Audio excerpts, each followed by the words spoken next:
প্রিয় ভাই বোনেরা, অনেকেই কমপ্লেন করে যে ইসলামে বিবাহের কত বছর বয়সে বিয়ে হওয়া উচিত বা কিছু এর কোনো ইয়ে নাই। আর কিছু কিছু ভাই বোন তো রীতিমতন মনে করে বাল্য বিবাহ, শিশু বিবাহ হেন তেন পুরা করাই যাবে। এই কথা সত্যি না। সূরা নিসার 6 নম্বর আয়াত স্পষ্ট। আপনার যদি মানে কি বলবো, দলিল থাকার পরেও যদি মনে হয় যে না, আমি লোকমুখের কথা এটা সেটা কান দিব, স্পষ্ট আয়াত সূরা নিসার 4 নম্বর সূরার, আপনি দেখেন না 6 নম্বর আয়াত। আল্লাহ বলতেছেন বিবাহর যোগ্য হতে হয়। বিয়ের যোগ্য বলে একটা ব্যাপার আছে।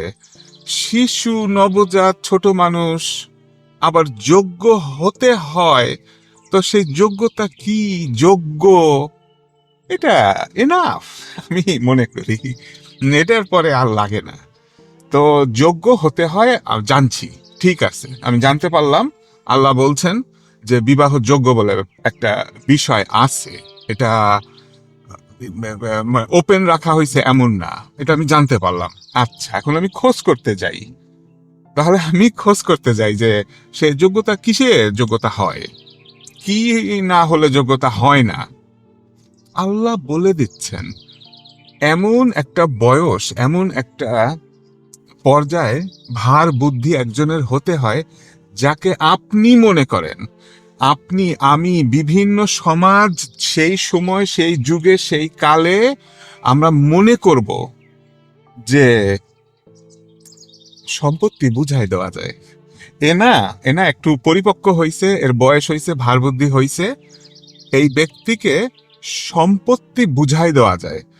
এখন আর এ যে ছোট মানুষ পরিপক্ক হয় নাই, এর সম্পত্তি যে আমি দেখে রাখবো, আমার উচিত দেখে রাখা, এমন বয়স থেকে সে অমন বয়সে পৌঁছাইছে যে তার সম্পত্তি তাকে এখন বুঝাই দেওয়া যাবে। সেইটা আর বিয়ের যোগ্য, বিবাহযোগ্য বয়স দেখা যাচ্ছে যে একই সাথে আল্লাহ একই ধারায় বলতেছেন।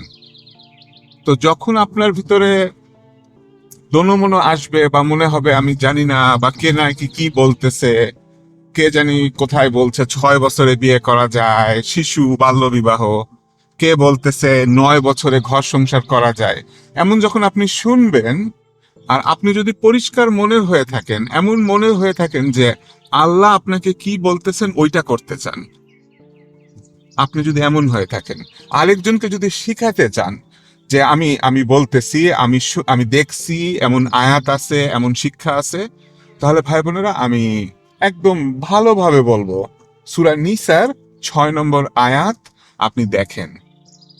অন্য কোনো ভাই বোনের যাদের প্রয়োজন তাকে দেখান, বুঝায় বলেন যে সম্পত্তি বুঝাই দেওয়ার বয়স এখানে নিয়ে কথা হচ্ছে।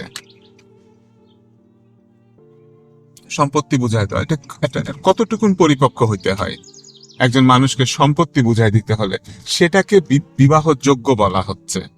তাকে নজর করো, দেখেন। আমি ইনশাল্লাহ পরে মনে থাকলে পরে আয়াত দিয়ে দিব ইনশাল্লাহ স্ক্রিনে। অলরাইট ভাই বোনেরা, আর কি বলবো, আমাদের দিনটা, আমাদের এই ধর্ম বড়ই সুন্দর।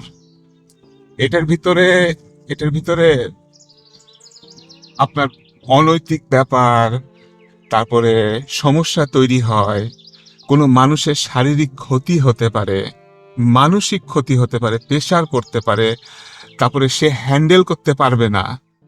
এমন শিক্ষা, এমন আয়োজন, এমন বিষয় না। ইসলাম তো দেওয়া তো দূরের কথা, ইসলাম ওগুলা রোধ করতে আসছে। ইসলাম ওগুলা উল্টা রোধ করতে আসছে। ভাই বোনেরা, সিরিয়াসলি কত রকম বর্বরতা, কি সব মূর্খপানা চলতেছিল না, ইসলাম আসছে ওগুলা ইয়ে করতে। আবার নারীর অধিকার, ইসলাম আসছে নারী অধিকার, সম্পত্তির মালিক হওয়া যায়। কি কথা! কত আগে থেকে, 1400-1500 বছর আগে থেকে ইসলাম শিক্ষা দিচ্ছে মহিলারা অ্যাকচুয়ালি সম্পত্তির মালিক হতে পারেন। আর আমাদের এখনকার সমাজে উল্টাপাল্টা শিখাইতে চেষ্টা করে যে না, মহিলাদেরকে কি যেন কেমন একটা কি যেন বুঝাইতে চেষ্টা করে যে তারা পুরাপুরি না, পুরুষদের ইয়ে বেশি। ঠিক না। আল্লাহ আপনাকে ভিন্ন শিক্ষা দিচ্ছেন, আপনি দেখেন। সুবহানাল্লাহ।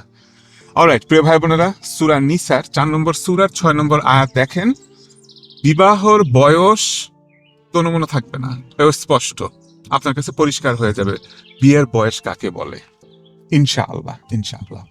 ভাই বোনেরা, আপনাদের সঙ্গে শীঘ্রই আবার দেখা হবে ইনশাআল্লাহ।